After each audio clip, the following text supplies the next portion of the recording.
The man convicted of killing his parents in Wolf River in 2023 will be sentenced later this year. Today, defense attorneys for Eric Metzig made a motion to withdraw his no contest plea. However, no new evidence was introduced. Both sides made oral arguments to the court.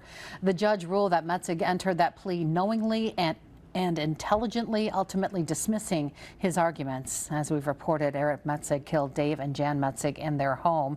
He attempted to change his plea, citing sexual abuse as a child. Metzig will be sentenced in October.